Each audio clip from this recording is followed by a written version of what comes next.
सोलन में आज कांग्रेस प्रदेश प्रवक्ता कुशल जेठी ने प्रेस वार्ता का आयोजन कर भाजपा नेता राजेश कश्यप द्वारा सोलन के विधायक धनीराम शांडिल से पूछे गए 20 सवालों का जवाब देते हुए कहा कि अच्छा होता कि भाजपा नेता राजेश कश्यप 20 सवाल पूछने की बजाय 5 ऐसे विकास कार्य गिनवा देते जिसे जनता सुनकर खुश होती।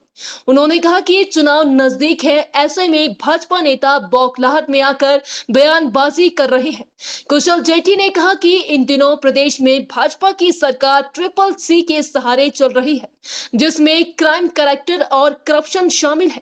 उन्होंने कहा कि जब से हिमाचल में जयराम सरकार आई है, तब से लेकर हर भर्ती में घोटाले हो रहे हैं, चाहे पुलिस भर्ती घोटाला हो या बेबी केयर किट घोटाला हो, PPI किट घोटाला हो, आज तक हर भर्ती में घोटाला चल रहा है। वहीं दूसरी तरफ क्राइम रेट पिछले 5 साल में बढ़ा है, चाहे मर्डर केस हो या चोरियां हो या सुसाइड हो, इन सब मुद्दों पर सरकार बोलने के लिए तैयार नहीं है। वहीं कैरेक्टर में तो सरकार के लोगों की तस्वीरें सबके सामने है। उन्होंने कहा कि यदि भाजपा नेताओं पर आरोप लगाए गए थे तो क्यों सरकार ने इस पर कोई कार्यवाही नहीं की। जेठी ने कहा कि 4.5 साल में जयराम सरकार सिर्फ क्राइम, करप्शन और कैरेक्टर से घिरती आई है। समझता हूँ कि पौने 5 वर्ष का सरकार का कार्यकाल पूरा होने वाला है और इस पौने 5 वर्ष के कार्यकाल के अंदर जो ये बौखलाहट भारतीय जनता पार्टी के नेताओं की आ रही है वो उभर के सामने आ रही है। और पिछले पौने 5 वर्ष के आंकलन अगर किया जाए हिमाचल की सरकार का, तो मैं समझता हूँ कि CCC, एक सी करप्शन, एक सी क्राइम और एक सी करेक्टर।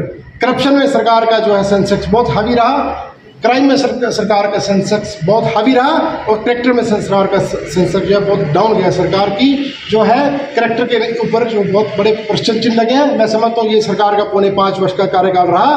और पिछले दिनों जो विभिन्न जगह से पत्र बम निकले सरकार के खिलाफ, आज तक उसकी जांच नहीं हुई, चाहे वो कांगड़ा का पत्र बम निकला हो, चाहे परमाणु के अंदर स्वास्थ्य मंत्री के खिलाफ पत्र बम निकला हो, या पिछले दिनों एक किसी स्थानीय पद्धति के किसी इंडस्ट्रिस्ट ने माननीय प्रधानमंत्री जी को पत्र लिखा जिसमें 500 करोड़ रुपए के दवाई घोटाले के बारे में उसमें पूरी स्थिति एक फैक्ट उसमें दिया गया, उसकी जांच सरकार क्यों नहीं करती है। अगर ये पत्र झूठे निकलते हैं तो सरकार उन लोगों के खिलाफ कार्रवाई की जाए। अगर ये पत्र बम सच्चे हैं तो उन लोगों के खिलाफ, दोषियों के खिलाफ सरकार को कार्रवाई करनी चाहिए। लेकिन मैं समझता हूं कि सरकार के नेता, सरकार के बड़े बड़े अधिकारी, जितने शराब माफिया, दवाई माफिया, खनन माफिया, इन सबके साथ मिले हुए हैं, सबको सरकार के नेताओं को संरक्षण प्राप्त है। इस करके पूरे 5 वर्षों में फल फूल रहे हैं और आने वाले जो विधानसभा चुनाव है सरकार को जनता जवाब देगी और मुझे लगता है कांग्रेस प्रचंड बहुमत में आएगी और इन सबके खिलाफ सरकार जो है वो कार्रवाई करेगी। मैं समझता हूँ अगर सवाल पूछने का लोकतंत्र में सबको अधिकार है, सवाल पूछना चाहिए। हम भी विपक्ष में होते हैं, माननीय मुख्यमंत्री, माननीय प्रधानमंत्री, माननीय नेताओं से सवाल पूछते हैं,